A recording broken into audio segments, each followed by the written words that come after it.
I founded Wylie Company in 2015 under the idea that it was possible to build a smaller team that's more efficient, that's capable of doing large chunks of work on feature films. We create previs, postvis, and visual effects finals, and we do that in a very efficient manner, and we also do that at a higher quality than most other visual effects vendors provide. I brought Wylie on during post-production on June 1. They were a small, nimble company who were able to turn around shots to a really high quality level really quickly. In fact, they did a version of every single post-vis shot in that movie. In order to be successful in this business, you have to be incredibly efficient. And in order to do that, you have to have the best hardware. In our research, we found the AMD Ryzen Threadripper Pro. It had an immense number of cores and just an unfathomable amount of bandwidth, and that's what we needed. We needed to turn around hundreds and hundreds of post-vis shots and hundreds of final shots. And to get that, we used Lenovo's P620 ThinkStations. We swooped up dozens of them and immediately put them to work. It's such an incredible piece of hardware. It's enabled us to turn around incredible amounts of iterations and be incredibly efficient with our team. It allows them to iterate over and over again and render in the background while they are iterating.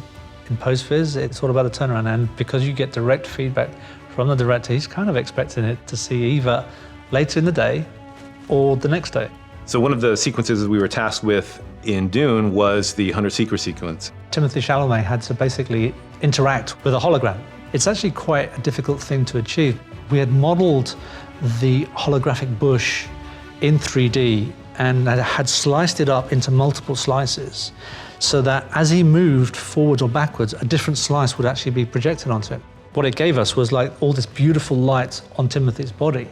And the guys and girls at Wylie then had to meticulously line up where the bush was in front and behind. They did it to a quality level during post-vis that Duneei questioned, well, what else is there to do?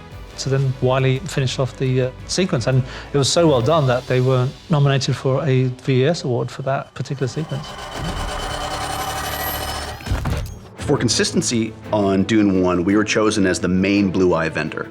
It's a main story point of the entire series. It's certainly not a filter. It's certainly not just one swipe of blue color. We go in and we actually extract the reflection of the environment, meticulously change the color of the sclera, the iris, and the pupil to our various hues of blue, because they're not actually all the same.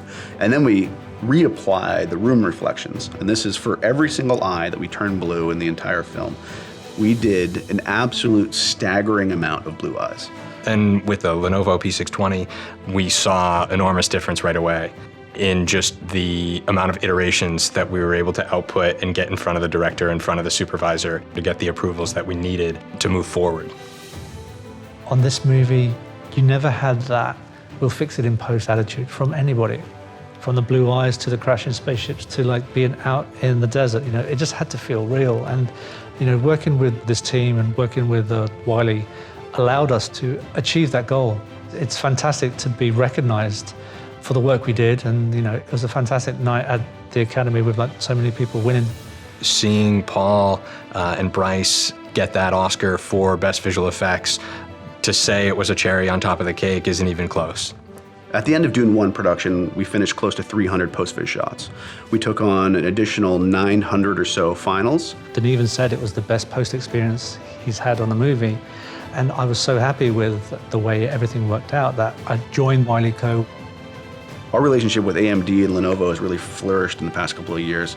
They just get visual effects. Machine learning and AI will drive the future of visual effects, and that stuff has to be run on bleeding edge tech. And Lenovo and AMD can supply that.